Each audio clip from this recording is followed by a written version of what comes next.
Welcome back to Vintage and Stuff, everybody. Thank you for tuning in. I have Noodle Drips, Nicole of Noodle Drips, on the show today. We're calling this the Nike episode, guys.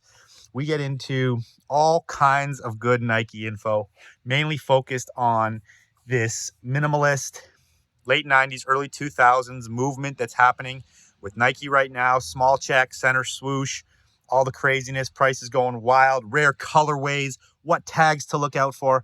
We cover it all. She's a member of the LGBTQ community. We talk about that and how that relates to her in the vintage world. Talk about all kinds of good shit. Where she came from, where she is now, her marketing career. It's a great episode. I listened to the last episode with Juna. Great episode, by the way. But I realized that I went on and on and on in the intro forever. So I'm going to keep this intro short. Let you guys get into this episode with Nicole of Noodle Drips. Thank you for tuning in. If you want to support the show, click on the Patreon link down below. Share it with your friends, guys. Go share this to your Facebook. Share it to your Instagram stories. Tag me. I'll repost. Mad love as always. Without further ado, here we go.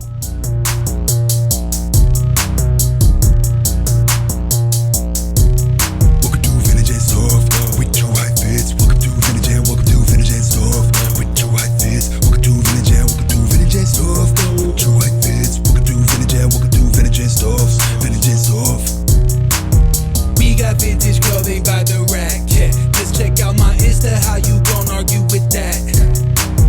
Everything you see, I manifest. I'm an architect, I think I'ma run it back. We got vintage clothing by the rack. Just check out my Insta, how you gon' argue with that? Everything you see, I manifest. I'm an architect, I think I'll have some of that.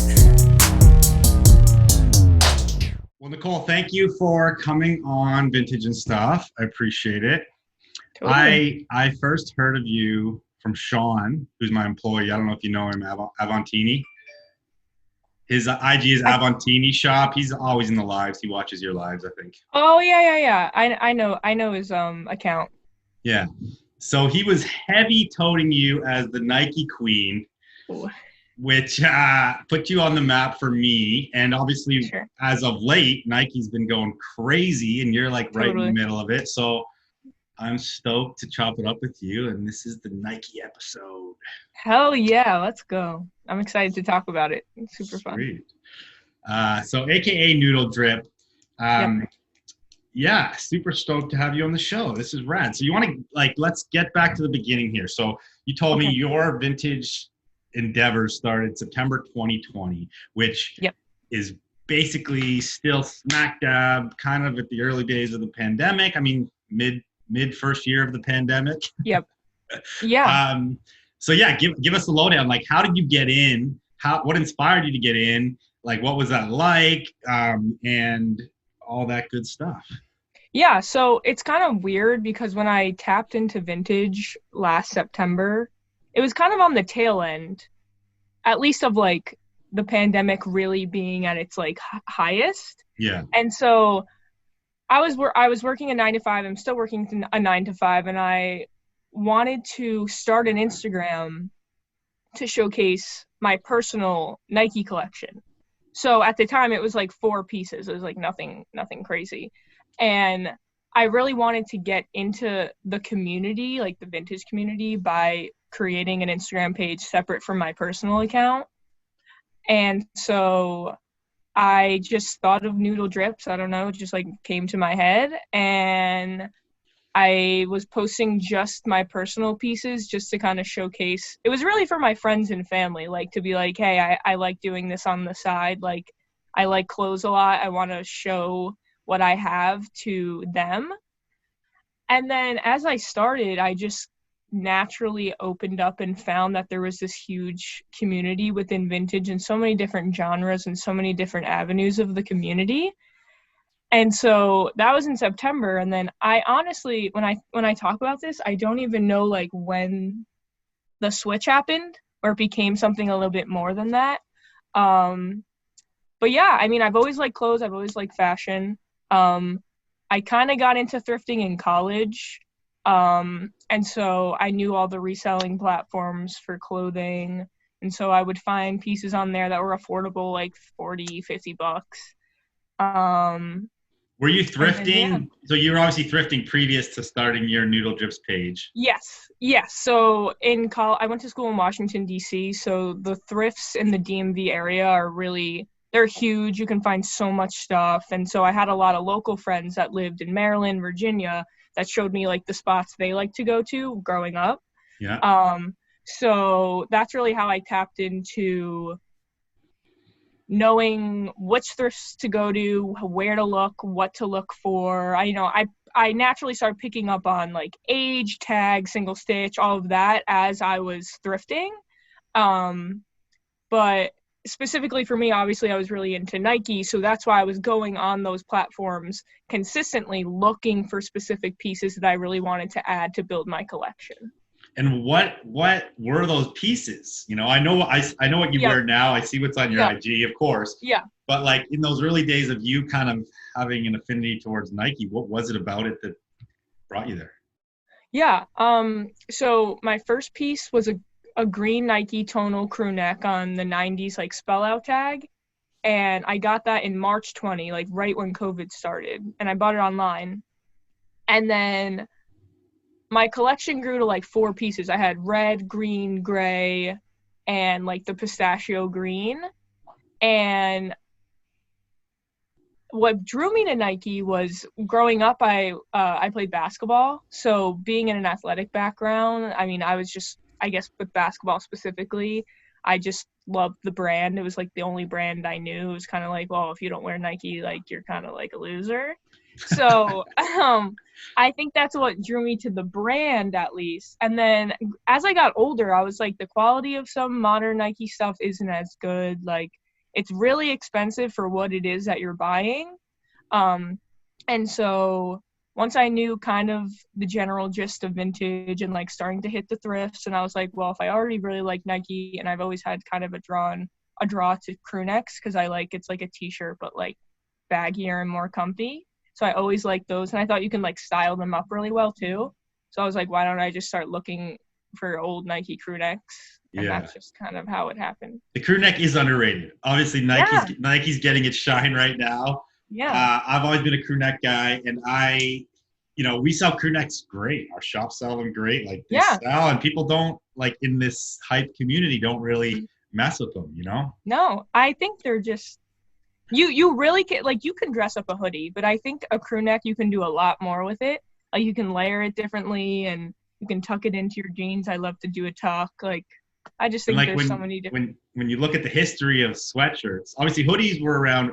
Crew neck came first, hoodies came after, but then like even through the ages, like the last 100 years, there's just way more crew necks out there than hoodies, you know. And hoodie 100%. Was more of like originally like a sideline warm up wear, like in the cold fall when you're playing a sports game when you're waiting to get on the field. Right. Yeah, so it's interesting. So I got to show you this piece that I wore today in honor. This is a Nike crew neck. This is dead stock. I'm actually wearing it with tags. I can't undead stock. What? Because this was in the warehouse. But check this out. This is made short sleeve. Oh yeah, I've seen those, and I always was like, these aren't cut because of how crisp the sleeve is. It's got a surge line, right? And we got this. Sick. We got this. My brother Jesse, my partner. Mm-hmm. He was recently in New York City, and one of our homies brought us to like an old spot there. And there still is dead stock of this era out there, right? So this is like recent pickup dead stock, short sleeve, which is rare, which obviously that's why it's still in the store because it probably didn't sell as well as the long sleeve. Right. But that is so sweet. I think it's fucking hype. So hell yeah. I want to get back in. I want to get way more deep into the Nike talks, but let's discuss like so you do have a day job. This is your side hustle, I'll say, for lack of a better term. Yeah. So what's your day job? You told me it's marketing. Can you like give us the rundown on that? Yeah. So my degree was in marketing. I graduated college in 2019, and so I got a job right out of college at a national accounting firm, and I do marketing for them. It's very traditional marketing, advertising, branding, on a smaller scale. The accounting industry isn't that big. I'm not like part of a big four accounting firm like the KPMGs and those.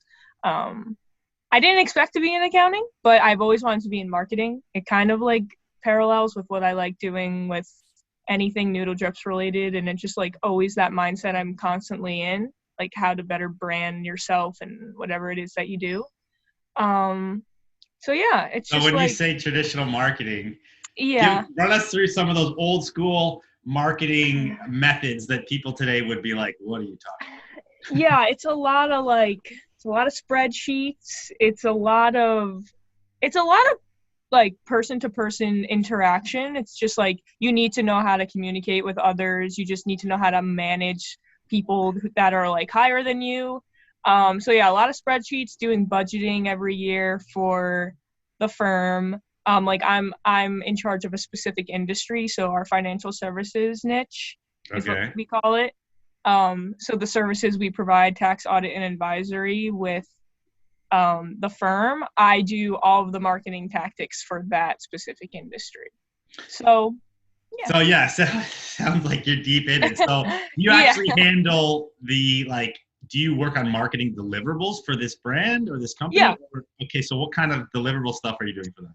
So we do a lot of digital, we call them just like fact sheets, one sheets. So I will kind of put out all the content and come up with the verbiage for those one sheets that advertise what we do service wise. So let's say we'll audit you, whatever, within financial services. And people need to outsource that service. So we will provide that. And so I'll kind of draft the verbiage, put together the like key people in that service that should be branded on the one sheet. And then we have a creative team that kind of makes it look pretty and Withemizes it. The company's called Withem. And yeah, so it's a lot of that. It's like fine. It's good. It's good experience. And For sure. I don't hate it. So That's awesome. I say this all the time, but I think of myself as a marketer more than like a vintage head. I mean, it's right. equally vintage head marketer because we all Yeah. have to be marketers if we're going to sell some product, right? Totally. Not just finding the shit, we got to sell it. And marketing Right. is your ability to get something to the user, right? The end user. Right. So what through like your job and your education have you been able to like take over to your noodle drip and what you're doing now? Honestly, I think it's two things. The first being you need to like learn and fully grasp how to utilize social.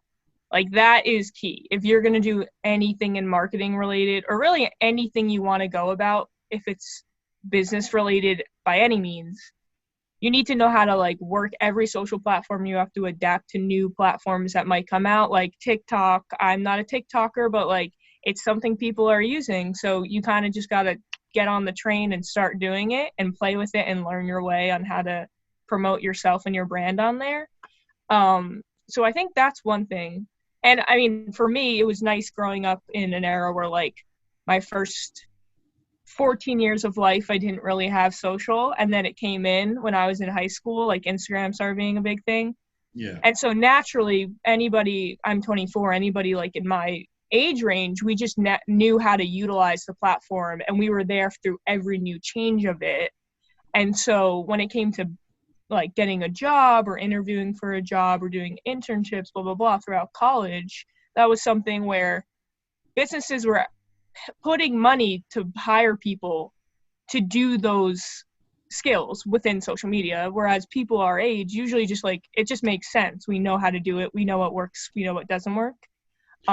Which is so interesting to think from the difference in my era. Like you're getting told by your parents, like, quit wasting your time on Instagram. What the fuck are you doing? And then you're like, well, this Fortune 500 company is going to pay me like 6-figure salary to sit there on Instagram all day. Like those things are valuable. Not that I'm saying everyone should spend their whole day on Instagram all day, but like those skills are something that people are paying for. And now big time on TikTok. Like if you can crush it on TikTok, brands are paying for that. Exactly.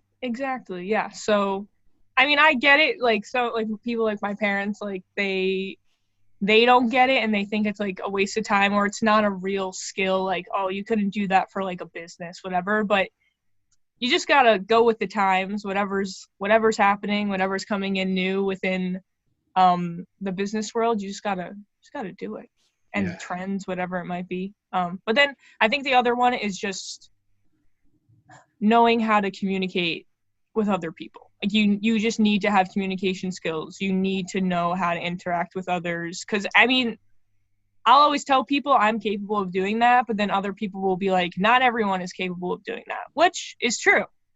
And I think a big part of like branding and promoting yourself, or let's say with Noodle Drips, once I put a face to my name, people naturally just started levitating towards me and what I was doing. Even if they didn't like Nike, even if they don't like boy band tees, whatever, even if we don't have any interests, if I'm capable of just presenting myself and my being authentic and just like being like, this is what I love and I'm going to love it hard and I'm going to put it out there for people to see, people resonate and relate to that. And I think that that's something a lot of people should utilize as a skill in whatever their endeavors are. Yeah. The overarching theme of being able to communicate is the most important. And I agree with that.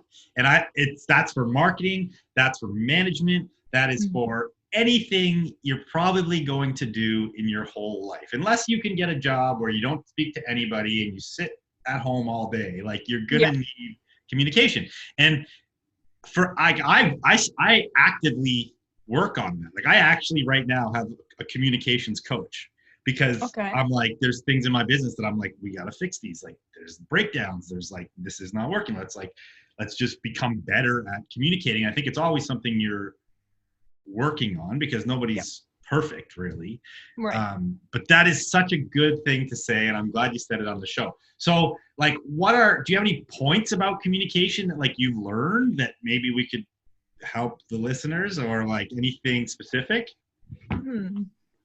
That's a good question. I mean, I never sat down and took a class.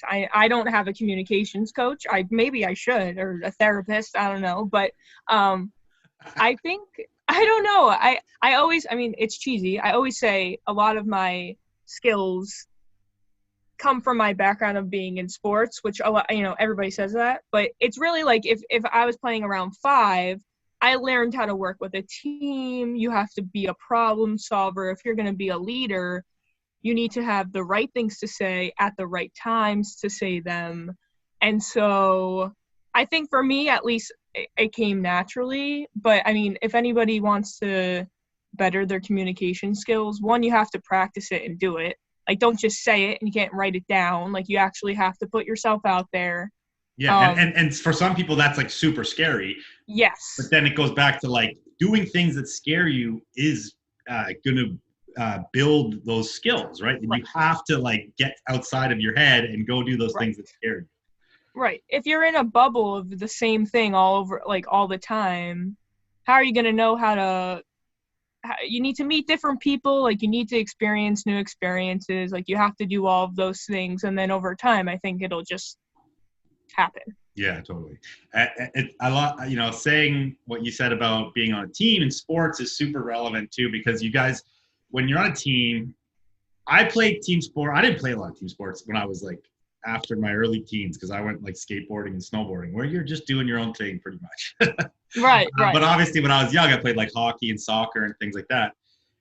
But regardless, it's like you have a team of people that has a goal. The goal is to like win the game. The goal is to get the ball in the net, whatever that is, right? Or ball in the hoop. So it's like you have to communicate with that team. You all have to be aligned on the goal. You have to like work together to accomplish that goal. And that basically, like when I'm thinking about working with my coach, it's kind of very similar. It's like we talk about how we're aligning the company through communications to achieve the goals. Yes. For everybody, right? And so very similar. And you can apply that to anything. You can apply that to having a partner. You can apply that to your friendships. You can apply that to your family relationships. Like it all intertwines. Like wherever you learn that principle and you really perfect that skill, it's going to help you in every avenue of your life. At least I think. Oh, you're 100% right. Communication is very key. Yeah.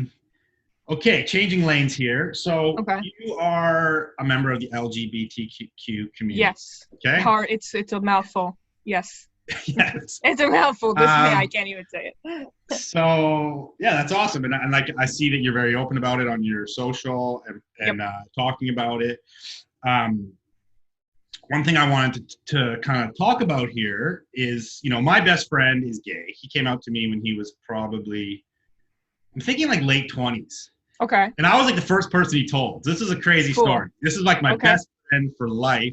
Sweet. We were in kindergarten together, grew up skateboarding together, snowboarding, lived together, traveled the country together, all these different things. Sweet. We're 40 or 41. Okay. 41 now. So okay. He came out, like I said, in his late 20s. He was seeing a man, and then since I was his best friend, he's like, I gotta tell you, right? He told me, like, we're like around a campfire with like a bunch of other friends. Classic and scenery. He takes me aside, like in the forest. He's like, I gotta tell you something. And then we just have to go back to the fire pit like nothing happened, right? Because he's like, you can't tell anybody until I publicly come out. So I had I was holding that secret for like 6 months. Right. Which is fine. And I'm glad that he came to me. I was totally chill with it. Obviously, he was so nervous, right? He was like so crazy nervous. And I'm like, dude, that's fucking rad. I'm just glad. I want you to be happy. Like, whatever, man. It's, sweet. Obviously, we're still like super, super tight. But one thing that he had talked to me years later about was that like being gay, you have that straight people don't have. Like, you get to come out. It's like this thing that like you have ownership of, and you get to do it in your own way. And I'm sure it's so different for every person, because like some people maybe do it when they're like super young or super old, or they're nervous or whatever. So like, what was that like for you? And I don't know if that experience is can you relate to it in that way, or if you want to talk about your experience? Yeah, totally. And yeah, I appreciate you asking and bringing this up on a platform. I think that's really great. So yeah, I mean, for me, I came out when I was 18 to my parents, and no great experience. My parents, they knew, but like, you never know. Like, of course, as a queer person, if you're debating coming out, you're going to be scared, and you never know. You have that, like, I don't know how this is going to go in my mind. But my parents, they were great about it, super supportive. And then kind of like your friend, like, I only told my parents. So I was like, don't tell anybody else. Like, don't tell the family. I'll do it eventually. Like, let it be on my time. And then a year later, so that was in 2015. And then I told all my friends in 2016. And same thing, very well perceived, which I'm really grateful for. Don't really have any bad experiences, and again, for that I'm grateful. But yeah, I mean, it's weird, it's different for everyone, and kind of like touching on how you were saying it's something we kind of own, or like it's specific to us having. I always think that's interesting, because you always have people that are going to say like, oh, you don't have to talk about it so much, like, oh, come on, like, we get it. But I think it's a matter of like being a queer person, like, that is part of who I am. Like, I want to be like everybody else. I want to blend in. Well, I don't want to blend in, but like, I want to be, I wouldn't wish that on somebody, like, because you never know the hardship they might go through. But at the same time, I can't deny, I'm not going to put it under the rug. Like, this is who I am. And so it does become a big part of everything that I do. So it's like a weird debate, I guess. I don't even know how to word it, but so I mean, I feel that, and like, it's different for everybody. And how do you feel about where America is at this current place with like equality and rights and whatever you want to say about that? Yeah, I think that's a good topic too. I mean, I'm young, so I'm blessed in that, like, in my upbringing, I never went through any, like, being gay was kind of like back in, like, I don't know, the early 2000s. Like, it was cool, but like, it wasn't it wasn't spoken about as much, but like it was generally accepted the way that it wasn't like a long time ago, like when my parents were kids, whatever. But that's going to happen over time with like change and whatever. But it's difficult because like I'm white. I don't really have any struggles within my ethnic background or anything like that. And being queer, like I don't have any issues, but I think there's still a lot of problems with anybody who identifies as queer and is a person of color, whatever their ethnic background is. There's still a lot of backlash and hate around those communities. So, I mean, it's definitely better, but I think there's still a lot of work to be done. So I think just like using your platforms to talk about these things, putting the exposure out there when necessary and in the right way, and educating people in the right way, I think is a good start of just continuing to make that wave of change. Yeah. Yeah. You said, it is very different. It's definitely gotten better, of course, because I can, even through my whole high school, like, there was nobody openly gay, right? No. Or queer. And that was just something that, and I feel like there was a couple, like I remember one suicide in particular, and I'm like, I wonder if that was why. Because they were super uncomfortable to like just be themselves and come out. And it's very sad, right? And then looking at my homeboy who I just spoke about, he came out in his late 20s, and he was like, I knew since I was like fucking 12 or whatever. Right. And you're like, that sucks that you lived that lie for so long because you felt so uncomfortable. And he was scared to come out to like his close friends, like me and his other friends, our friends. And you're like, you didn't need to be, but you are still. And it's like this whole wild thing. So yes, it has changed where it's more accepted. I think that's great, but obviously there's still work to be done. Totally. Yeah. And I'm happy to talk about it because I think this is the kind of platform we should talk about it. And that leads me into my next thing. So like within, vintage now, it's funny when I look at cultures and subcultures, like skateboarding. When I was a kid, skateboarding was like, if you skated, you could relate to any skater. It didn't matter. It was just like, yo, you skate? Sick. I skate. Let's hang out. Now it's like skateboarding would be like, you're a Hesh guy. You're like an emo guy. You're like or woman or whatever all these subcultures within it are, right? Right.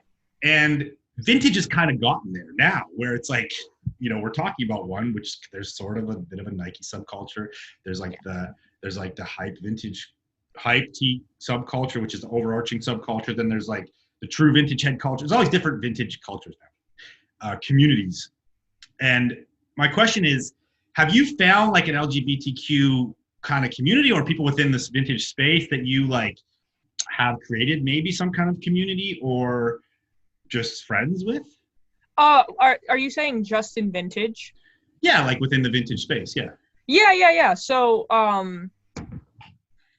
a few months ago, like before Pride Month, I wanted to, like, I knew a few other queer people within the vintage community just by meeting them, like, however I did. And so I was like, hey, like, why don't we put together a group chat and try to, like, do you know other queer people in the community? Let's add them. Like, if you can ask them before telling me, just in case they don't want anybody else to know or they don't publicize it, whatever it might be.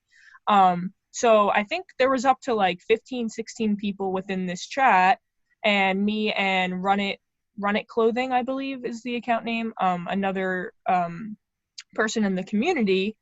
We were like, why don't we do a live specifically for LGBTQ vintage accounts to just not talk about, hey, we're gay, we're here selling clothes. Like, we just wanted to provide a platform for those accounts and say, if you're debating where you're spending your money, maybe you can have that like click on and be like, maybe I can give my money to a person in the community who is queer, maybe if they're struggling, whatever it might be. Yeah. And so, yeah, I think, we don't all talk all the time, but it's still something that we did create. We did like a 2-day Live with Pride event for Pride Month. Awesome. And yeah, I just think using your platform to showcase those accounts if they're comfortable to do so, and just kind of showing people in the community there are also queer vintage people. So yeah.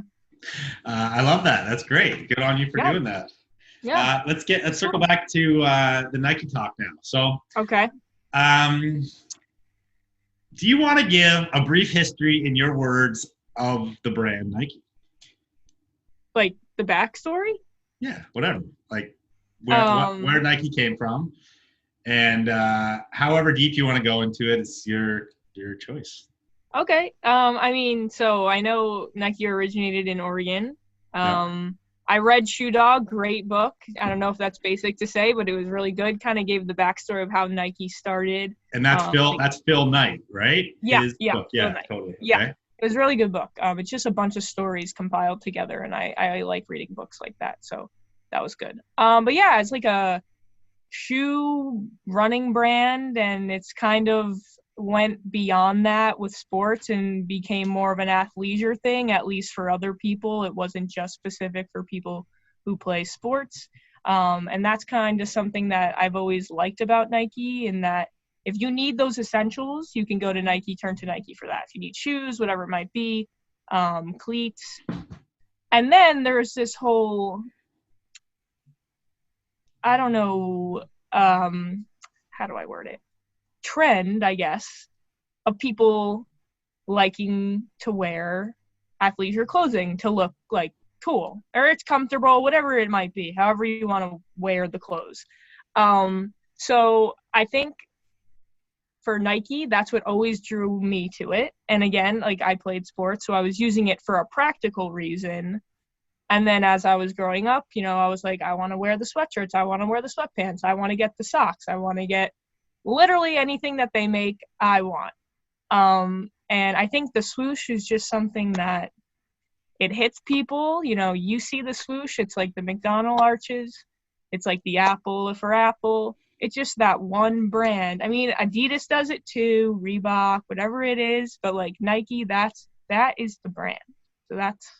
Yeah, totally. There's something about it. You can pretty much go to any corner of the planet, show someone a Yes. swoosh, and they're gonna resonate with that. It doesn't matter where you are. The brand has become like world dominating, synonymous with sports and like everything like you just said. And in my eyes, like they never really faltered much. They have remained at this pinnacle of cool. Yes. Through sneakers, through the Jordan stuff, through other athlete sponsorships, through collabs, all these different things they've done for years and years and years. And it's like, I feel like a lot of other companies have moments and they come up and then they falter, but Nike really doesn't ever falter. It's so powerful. The marketing machine, the branding, all these things about it. It's wild. And yeah. You can see that as like, say like a regular citizen who shops for consumer goods, and you can definitely see that from a vintage perspective, because I'm like 20 years in this game, right? And when you look at Nike, I've been selling Nike since day one. Like we were selling, the blue tag, gray tag, all that kind of shit, early Jordan stuff. Jordan 1s have been collectible since way before I even started in this business. Right. And it's never stopped. And now I have my brand Frankie Collective, which is rework vintage. And that's like 7 years deep. And we consistently sell Nike above anything. If we rework Nike, it like goes off. Yep. So it is crazy. And then, when you kind of touched on it, but the culture of Nike that you're kind of into, or not the culture, but like the genre, and then like the aesthetic, I guess, like explain that, and then explain how you describe that aesthetic. What do you call it? Like, is it normcore, athleisure, whatever you want to say about it, I mean, I feel like people are quick to say like it's like streetwear revolving. I don't really think it is in its true like definition, but like for me, I've always loved the 90s and early 2000s era of like big clothing. I mean, I guess that was more early 2000, like people wearing oversized clothing as like a look, like for a specific aesthetic. And so me always liking sweatshirts, always liking hoodies and crew necks, whatever, I knew I could blend my love for the brand of Nike with wanting to tap into vintage and shopping sustainably and, you know, not shopping at these fast fashion companies. And then knowing those two things, plus I'm going to look really cool. At least I think so. So, I mean, for me, I love just putting together a big crew neck, like XL, double XL, at least for me, big, that's big for me. Like baggy cord pants, baggy jeans, some Nikes. I wear Yeezys with my Nikes a lot. I'm going to get hate for it. It's just, I don't know. I just put together what I think looks cool. And usually before I pick an outfit, I just like imagine it or see it in my head, and then I produce it. And yeah, I don't know. That's just how I like to go about my aesthetic. Yeah. So a couple things, like you mentioned tonal before. Can you describe that for the people? Okay. Tonal is like, okay, here's the Nike spell, or people are going to hear this. Okay. So tonal would be a swoosh, but it has the same color and shade as the body of the sweatshirt. So green tonal would be a green crew neck, and the swoosh is a green. That's the same color of the crew neck. Green. And what if it's like a mismatched green? You still call them that tonal? I probably would still call it the tonal, yeah. Okay. Yeah, if it's slightly off, I would still probably call it tonal. Good things to note. Is there any other terminology we need to know here when we're talking in this Nike early 2000s, late 90s space? No, I mean, the tags, like calling them silver tags, that's referring to early 2000s. Usually white tags, usually people are referring to the 90s. I mean, so, okay, let's be clear on that. So the white tag with the red swoosh, you're talking. That's one of them. Yeah, so I think this is that. Yeah. Okay, so that's one version of it, but then there's like a more of a paper kind of tag with the red swoosh that's wider, right? Yes, and then there's just the one with just the red swoosh. It only has the red swoosh on it. And I'm not like the history person of Nike. I don't know everything, but I believe the different tags, I mean, they're different eras. Like one could have been 92, one could have been 95 totally. Within the 90s. We don't worry about exact facts on this show. We just talk about shit. Cool. If we're wrong, people can shit talk us. So then you said like the early 2000s, the gray tag is kind of the one that's like, it can be very long sometimes, and it's sewn on all four sides. It's silver with like a dark gray swoosh or something, right? Yeah, the skinny long ones, people call those silver bar. Okay.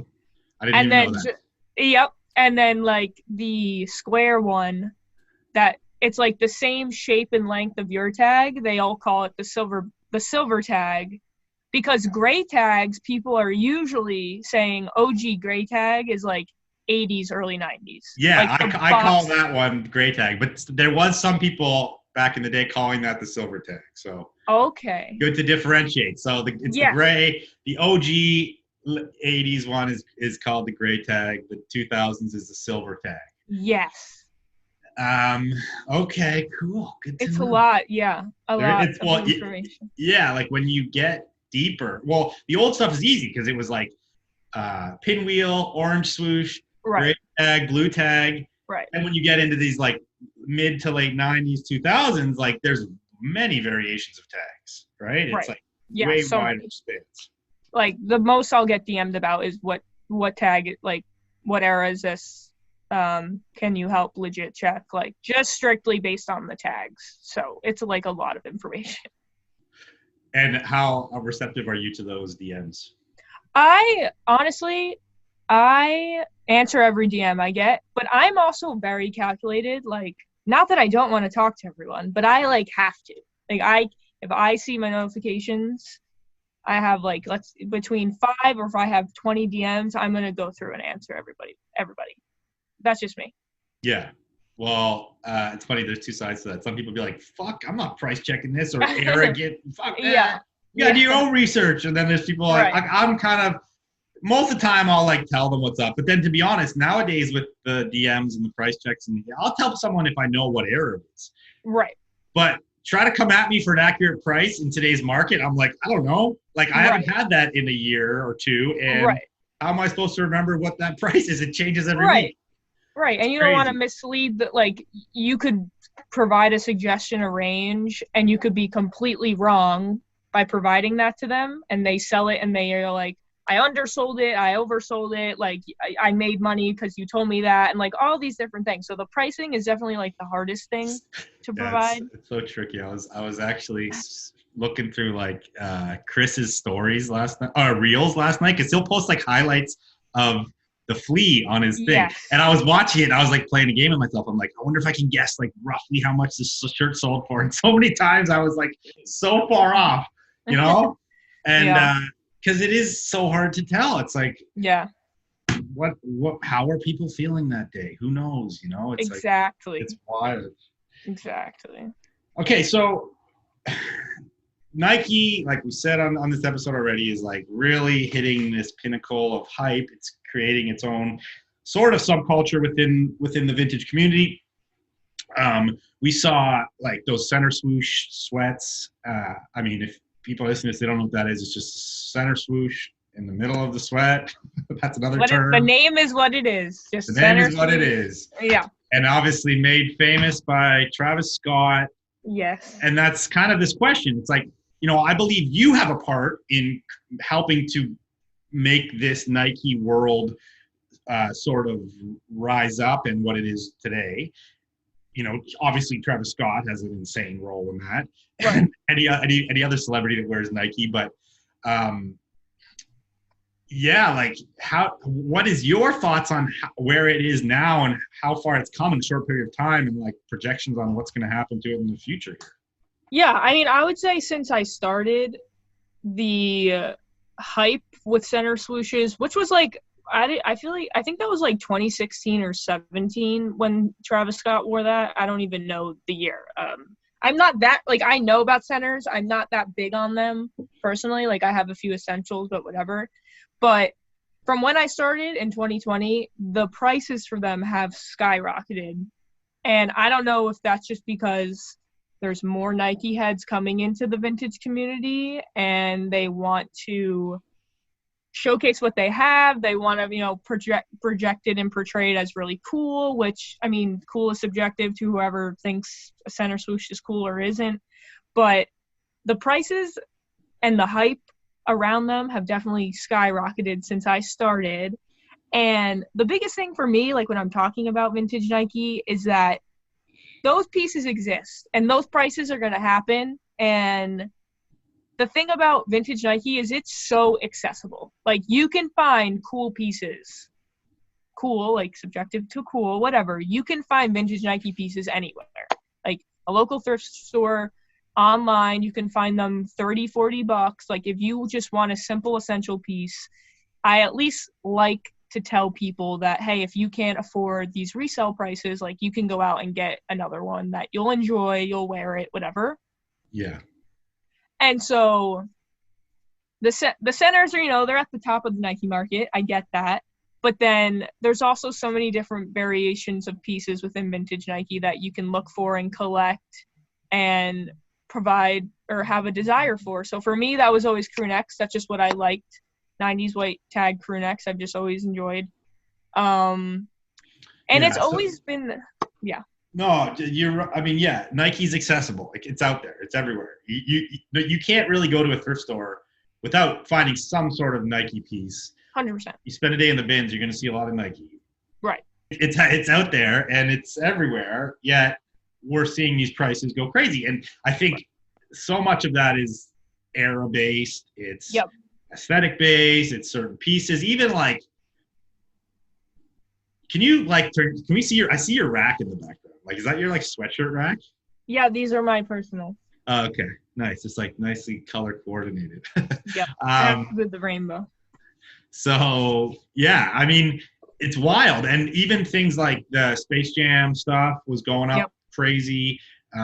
Jordan stuff's going up consistently, and I think certain parts of the Nike wave and has like really good legs, because you're like, this stuff has always been popular. Jordan 1, it's like, that's like, you know, you could say the Jordan, the 85s were the shoe that started sneaker collecting, right? It was like, it's like the quintessential sneakerhead shoe. And that's just the way it is. It started. And again, one of the reasons for that is it's wearable. Because when you go into like the I don't know about the 2s, but the 3s are not wearable. I don't think the 2s are. I think the 2s had foam, and nobody even liked the 2s anyway. Nope. So there's all these things about it. And as stuff gets older, it's more collectible because it's always been on a steady rise. It's not like it went boom, boom, boom all over the place. It's been consistent. So yeah, back to like what you're about and the sweatshirts and the hoodies and the crew necks. And like, can you speak to what is Garner? Well, can you give it, first of all, like, before we get off the center swoosh topic, like, you know, we just saw one sell for like $3,000 or something, or 25. It was like 24, I think. Okay, so that's $2,400 for a center swoosh hoodie. I get them all the time, but I swear they're always dark blue like this. They're always like a navy blue or black, which is better, but still pretty common. You know, once in a while I'll get a red. So with all this new world of Nike, it's the colors that are making things valuable, correct? Colors and the era, which I think you said. But yeah, like, I'm not going to say rare because I don't know the true rarity of how many of these were produced. I don't know that. I'll never know that. However, the pieces that don't pop up as often, like any genre and vintage, if you see a piece pop up that like you don't typically see on any day of somebody posting their center swoosh in the bins that they found, there's usually a desire to buy it, especially if you're really into the brand and you're like, yo, I've never seen this chocolate brown 90s white tag center swoosh. I've never seen, just because you haven't seen it, again, doesn't mean it doesn't exist. But I think people seeing different colors rotating in the community, and then also on, typically speaking, when we're talking about people in vintage Nike, the silver tags, center swooshes, it's a lot thinner material. So people don't like those as much as the 90s white tag ones. It's the 90s white tags are thicker. I think they're better quality. And so I think they had a lot of nice varying colors in that era. So I think that's what it is. However, when you put somebody on the big, like one of the biggest live platforms on Instagram, which would be 1980 something co. Chris, and it exposes all these people and they're like, yo, what the hell? I didn't know Nike hit like that. It's going to skyrocket in price, at least I think. People are going to bid and they're like, what the fuck? But it's not like it hasn't been happening. Like we have made Nike lives since probably the past 8 months, like regularly, maybe once a week, selling Nike within just the like other Nike people. I mean, you have random people here and there, and pieces are selling for $500-$600 and nobody knows about it. So I think that's like the biggest thing here that like we have to talk about, because so many people ask me about this. But I do think it's because if you put it on the biggest platform, that's going to happen, you know? Yeah, of course. Back to the beginning statement about how Sean, my employee, like told me about you originally because he watched your lives. Sometimes still he'll be like, yo, we got a tonal here. Like, send this to Noodle Drip. Ask her what this is worth. Blah blah blah. I think this is a sick one. And I'm like, okay, I don't even think I've done that. I haven't sent you anything for price. I don't think so. Yeah, so I'm like, Sean, relax. It's okay. We don't need to like get $500 for every Nike sweater. That comes But yeah, you know, like you said about the rarity, obviously the age is important, so those older tags are better. And then you look at, like I've said, the color variants, you know, just looking at it from a production standpoint of any brand, it's like when they go to them, they sit in the boardroom and they're like, okay, guys, we have to make 10 million hoodies this year.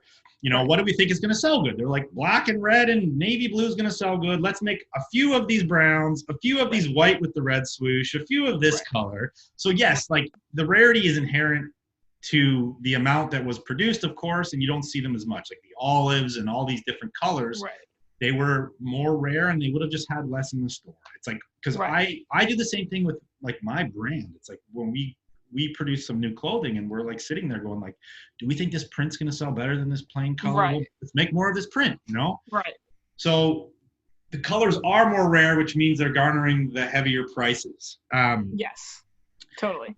Yeah, it's very straightforward. And I think, like you said about Chris's line, you put on that platform, it's going to make it grow. Yeah. It's super wearable, which again is like another thing because, these pieces you can wear every day. You can wear any day, every day. It doesn't Right. matter, right? Like you're not going to wear you're not going to wear like a masked movie T-shirt. Like, Right. I mean, I guess some people would wear that to like a family Yeah. dinner or whatever it is, but like Yeah. these things are everyday wear. They're classic. They're subtle. You can put them with sneakers, the colorway, there's all these different options with them. And I think it's like looking like you have a whole rack. You have the rainbow right now, right? Right. I think that's where people are going. They're like, I want it now that I'm like kind of into this. Let me get all That's the what colorways. everybody says. That's what everyone says. Once they start buying a few pieces, they're like, I'm going for the rainbow. Like, I'm going for it. That's what I need. And that's what so many people tell me. And I think it's so fun. Like, I think it's so cool, like, having to go out and find those specific colors you don't have yet and finally getting them. I think it's fun. I don't know. Yeah, totally. Why not? That's awesome. Yeah. Okay, tell us about your boy band collection. Boy band. So you told me that you're into the Backstreet Boys and Hillary Duff, which is not a boy band. Yes. But not a boy band, no. Yeah, so Backstreet Boys, I was born in 96, so my brother I think was 2, and when I was born, my mom was just always blasting the Backstreet Boys. She was probably the OG stan and wanted to put it on me and her kids. And so as like a nostalgic thing, I just always remember listening to Millennium and Black and Blue with my mom and my dad. And it was the first show I went to. I think I was like 5. It was in 2001 Black and Blue World Tour. And so that's a memory that I had. And so I always liked them. I knew I always liked them. And then when I got into vintage, I was like, yo, I can get old Backstreet Boys tees, which is sick. So one of the first ones I really went after was one of the Millennium World Tour tees, because I have a photo I always remembered. I was wearing one when I was like, I don't know, 6 or 7. And I was like, I want to get that one in adult size. So once I got that one, it kind of just started me wanting to collect a lot of them. So I've sold a few since like I started, but I probably have like 30 of them. Wow. As I just love. Yeah, it's a lot. And then Hillary Duff, same thing. I grew up. Hillary Duff was like my idol growing up. Lizzie McGuire. I loved her music. My mom took me to all her shows. And so I try to collect as many of her tees as I can when I can find them in adult sizes. Yeah, true. I've been I don't really see Hillary Duff tees too often, but a lot of them come like baby doll style or like smaller sizes. And, but I've been stashing a lot of that kind of early 2000s pop star genre. But it is selling too. Like I've been selling some here and there too. Like even like early Taylor Swift stuff. Is selling well. That. And I'm like, damn, this is awesome, Yeah. A lot of people hate on that when things move, and I'm like, this is great. How could you hate on that? Like now we can find these things that aren't very old, and they're moving to someone who loves them. Like, let's go. Right. That time of music was big for a lot of people. Like I love finding like parking lot boots from like 2009, 2008. Like it's not that old, but the graphics are fun, and if it like reminds me of that time, then I'm gonna buy it. Yeah, totally. Something about like super pop star culture, like I'm like very, it like intrigues me. I don't even know how to describe it. Like I'm not infatuated with it, but I want to use that word. But it intrigues me, like when whole Britney Spears thing back in the day, and like how her whole life evolved, and these people that like become superstars from such young ages, and like they live different lives than a lot of them. Well, they do live different lives than us. They're like in the limelight their whole life. And it's just very interesting to me. I don't know why. It is. I agree. No, I totally agree. One thing I forgot to ask you about the Nike thing is that, we're talking about these colorways. We're talking about how things are valued and all that. But what about you? Like, what are your favorite few pieces that you have? Or like, is there any pieces out there that you're still trying to get? Colorways that are like eluding you that you can't get, or Good question.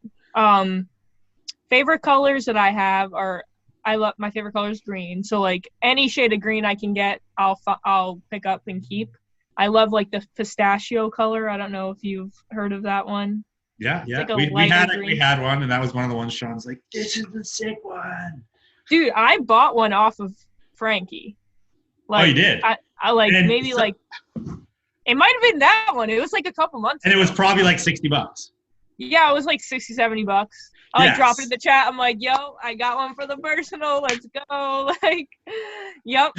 So that's so funny too, because like I said, I've said it on the show already that I through Frankie, my brand, I sell a shitload of Nike, and we do like Nike drops. Windbreakers still do great. Sweats do great. Small check, crushing it, of course. Yeah. But for the longest time, we just standardized those prices. We'd be like, a regular windbreaker is like our $60. If it's like got a wicked big swoosh on the back, we're going like 120, 150. If Nike sweats, probably for a long period of time, were like $50-$60 across the board. And I'm talking a year ago, we would have been selling center swooshes for $50-$60 just because we didn't pull that out as anything that meant anything to us more than anything else. And which happens to us a lot, which I'm fine with. I don't really mind because we're moving bulk. We have, have, and I don't need to be like, I got to get top dollar for all these things. Right. But also you have to be so on the pulse with all the different things happening in the markets. But again, the market is so spiderwebbed into different areas. So you're like, I could say that about so many different items that over the years were like, shit, I sold you that for $50. That was like a $300, $400 shirt at the time. But again, I don't have the time or the interest to know everything about everything. Right, you can't. You can't. It's too much. It's weird with Nike too, because it's just, I mean, the tees hit, but it's weird. A whole subcategory or genre is just of sweats, whereas vintage, everybody's looking to buy and sell tees. Totally. And then all of a sudden, like, there's a lot of people that are into sweats, which I feel like just isn't that big of a thing. Like, you have like reverse weaves or whatever the Russells, like whatever it might be, but it's weird that like that all of a sudden everybody's looking to buy all these Nike sweats, and you just can't predict it. And it's even crazier that so we probably cut up center swooshes to make like jogging pants and shit before we even knew. So we're like throwing these crazy pieces to our cutters and going like, make sweats or make a bustier or whatever Frankie was making at the time. Right.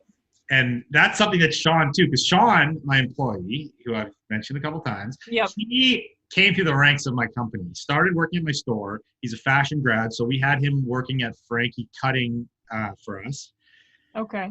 And then now he's like basically my assistant, helping me with the men's website. But when he first came over from the cutting, he's like, dude, you guys are cutting up like all this sick Nike shit. Like, what the fuck? And I'm like, that's just what we were doing. So now obviously we pull it out. Because again, like when I look at reworking, just a side note here, when I look at reworking anything, it's always to add value. I don't need to cut. I'm not trying to cut something that takes value away from it, right? Right. What's the point of it? And that's how I believe the industry should be run. It's like when you're trying to cut something up to make something new out of it, you need to add value to that piece. Right.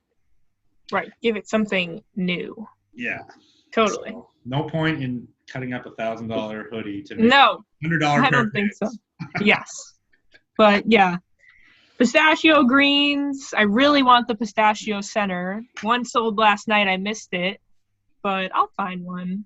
I like browns, obviously. I really have been into orange lately too. So any orange crew neck I can pick up, early 2000s or 90s, I'll pick up. Yeah. Is there you mentioned tonal before.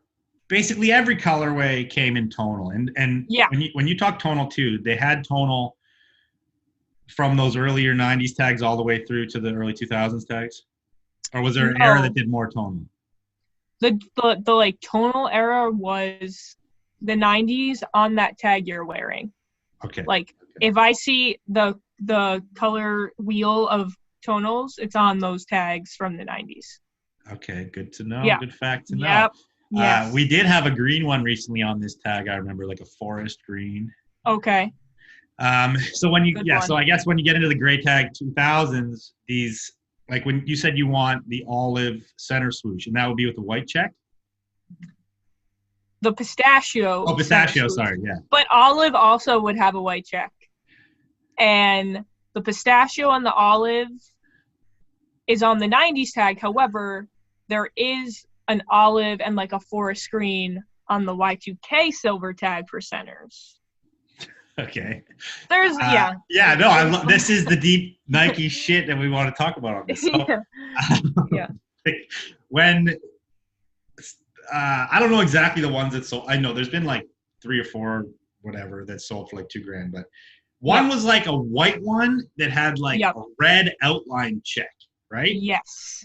And it was a white check, red outline on a white body. Is that right? It was it's like a beige cream with a red check. And I forget how much that one sold for. I think that might have been the 2-gram one. I can't remember though. Am I right to say though there is one with like an embroidery outline check where like it's two-tone on the check? Oh, is that like the jewel one? Is it a big swoosh? It's a puffed. The jewel is like a little puffed check, right? Yes. Is that what you're thinking of, or are you thinking of the center? I thought I saw a center that had like a 2-tone embroidered check, just an outline of it. I don't think it was that cream one, but it might be. Yeah, subtle variation. I don't know. I do see those jewel swooshes though. They're like the hard plastic, really like heavy, puffed out applique type thing. Yeah. I don't see those ones as much, but I had one recently. It was only stitched. It wasn't. I still called it jewel. I mean, I never see those ones, so I don't know them as well. But I had one. My homie picked it, and he let me buy it, and it was DS with tags too. It had a bunch of storage stains, but it was still a cool one to have. Yeah, I just know the jewel because years ago they did like a jewel Cortez, I think. Maybe like 5 years ago, they re-released a jewel Cortez, and that was like a big drop. And then I started to see like the pieces with that same applique. Got it. So you mentioned earlier that you were thrifting before you got in the community. What's your sourcing game now? Do you mostly buy through like other IG sellers, other pickers? Do you still hit the thrift? Is there bins in Boston? I spent a lot of time in Boston when I was younger.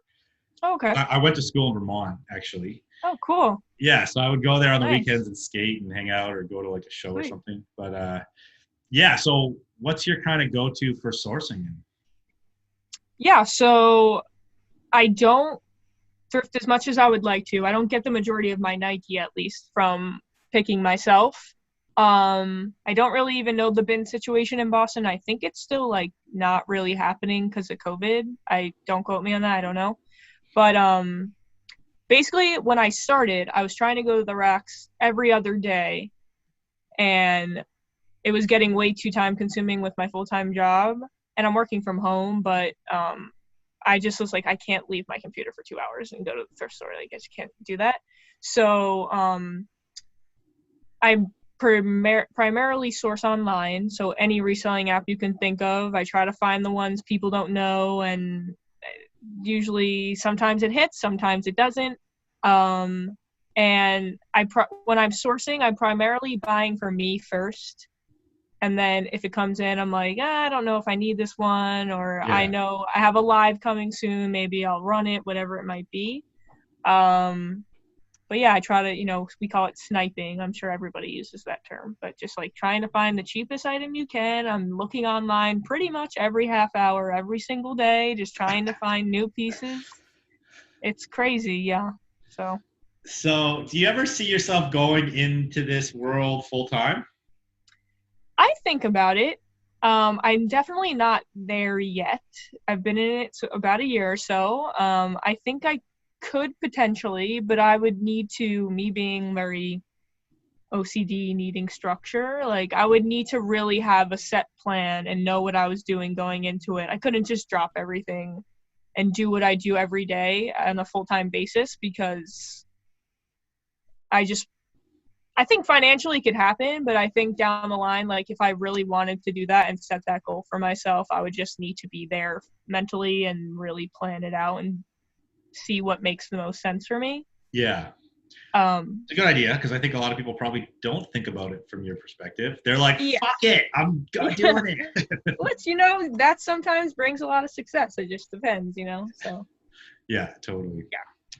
So did you hear about Faded? Bowie I Cochmere? did.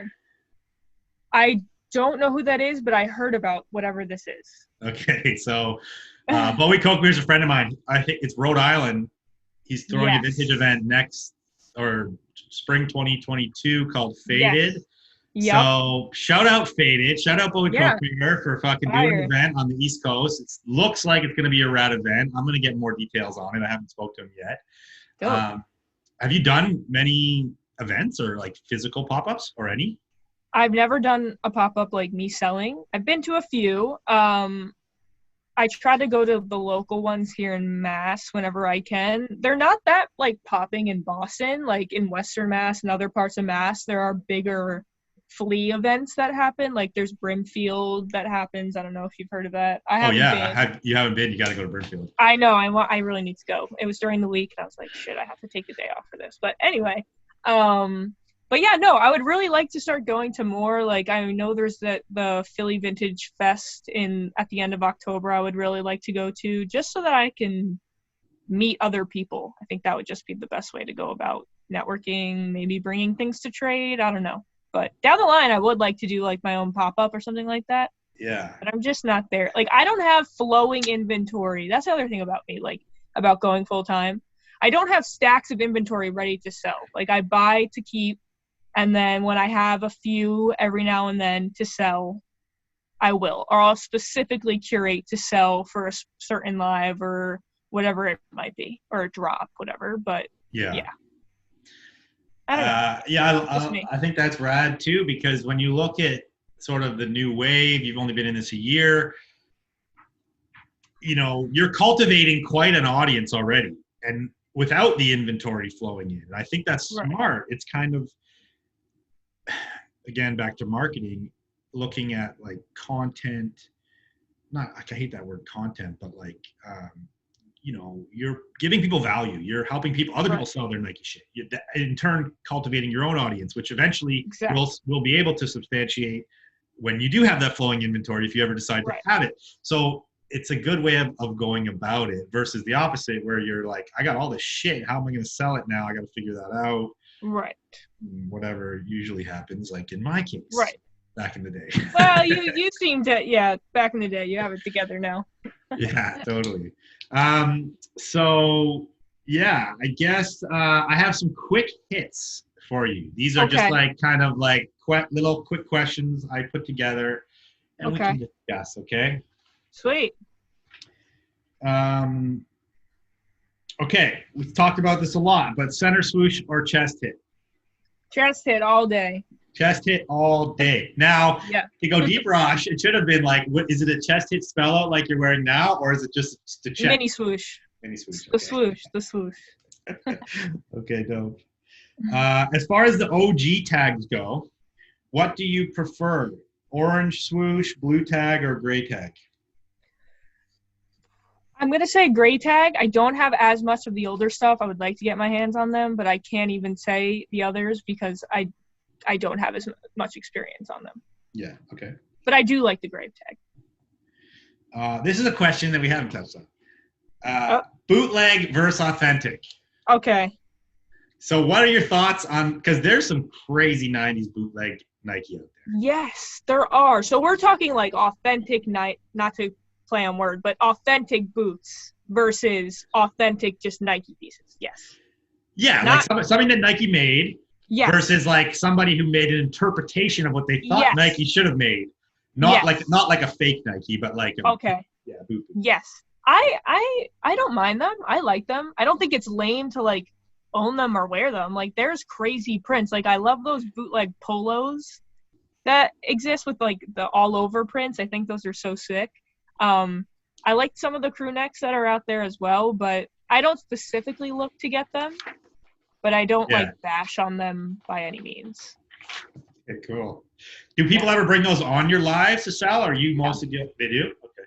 Yeah, people will, and people know their boots, and they're not like, oh, that's fake. Like, we make sure to differentiate, like, this is an authentic bootleg from this time period, whatever it is, and people tend to still like them. They still do well. So Yeah, awesome. Yeah, like there's obviously levels and layers to it. Those of course. very wild ones like Canal Street vibes that like Supreme recently copied and did a whole like 2 seasons ago. They were kind of making vibes similar. Yep. And then you have like a lot of crew necks that were fake but bootleg. I don't know. They're in like the area where it's like big embroideries, kind of cheaper embroideries, but still funky, or like the fake Jordan embroidery where he's like weird stick figure.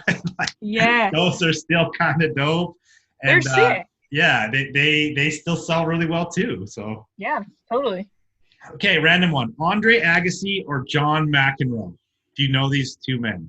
No, I might get roasted. I'm gonna get roasted for it. I don't know who they are. That's fine. These are. You said you. I saw before I was doing some research on you, and I saw that you had said you were an athlete. I didn't know what sport. These are tennis players.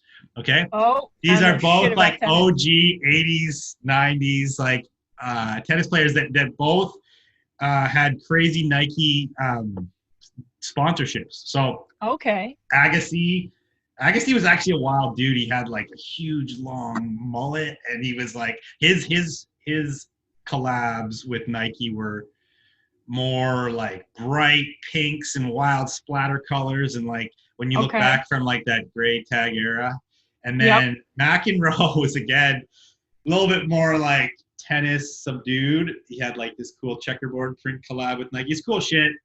Check it out. Maybe I would know if I looked it up, but I cannot guarantee. Okay, well this is the good one. Okay. What's your favorite sneaker of all time? And what is your favorite sneaker of the moment? Whoa. Okay. Favorite sneaker of all time is probably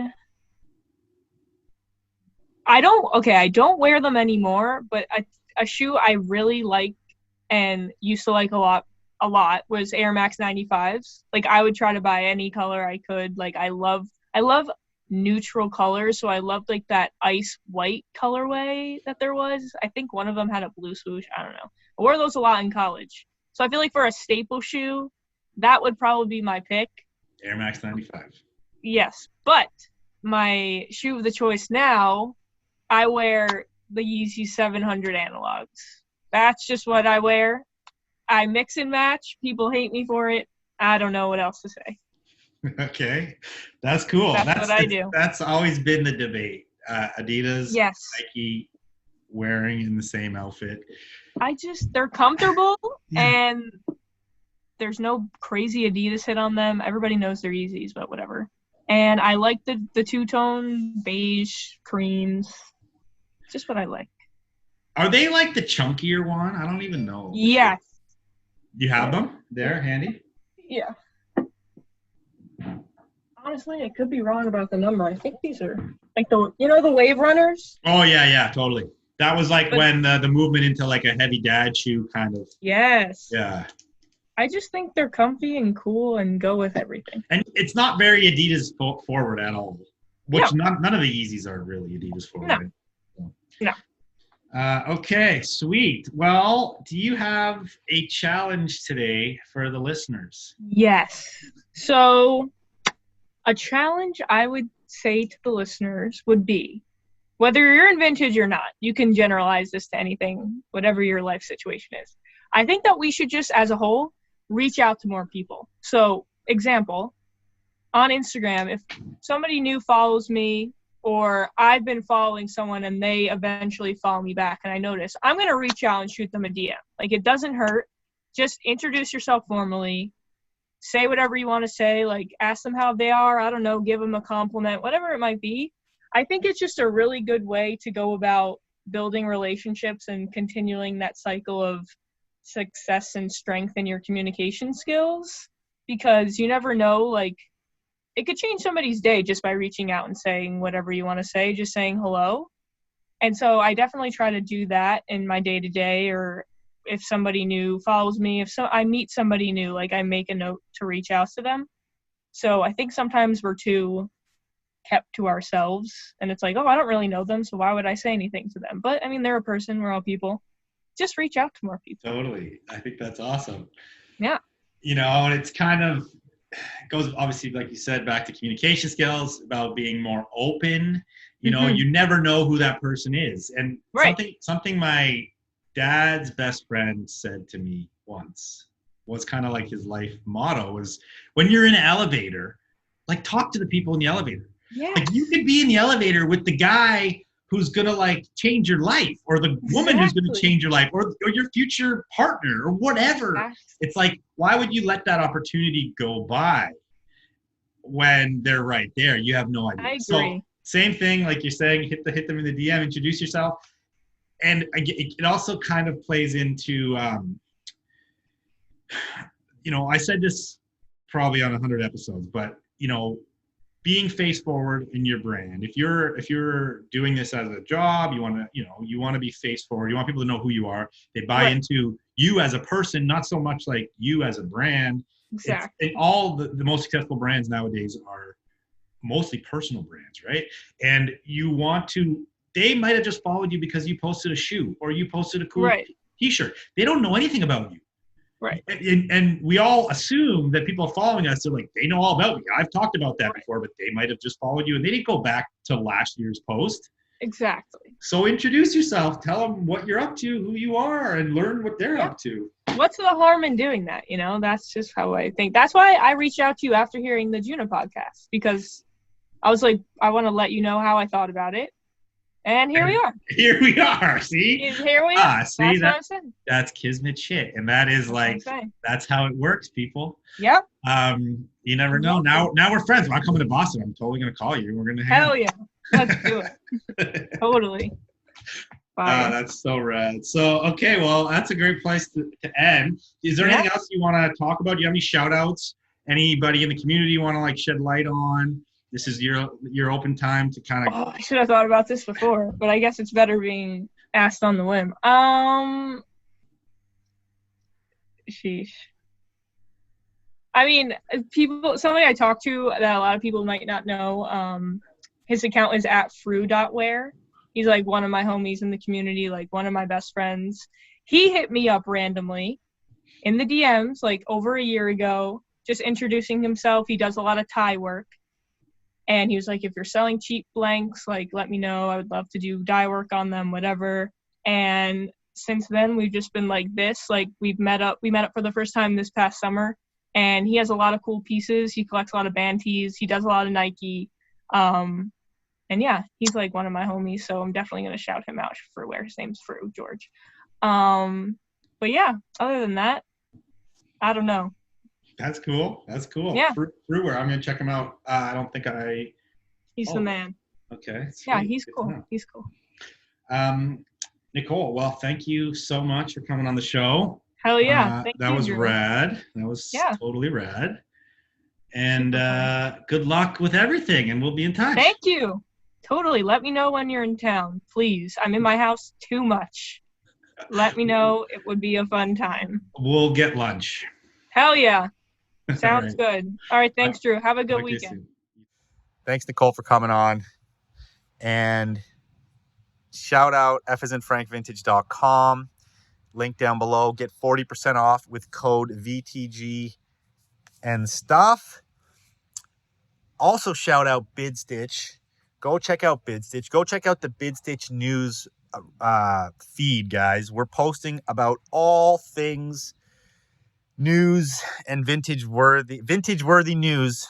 All things go on the BidStitch feed. If you have something you want us to write about, cover on the BidStitch news, hit us up.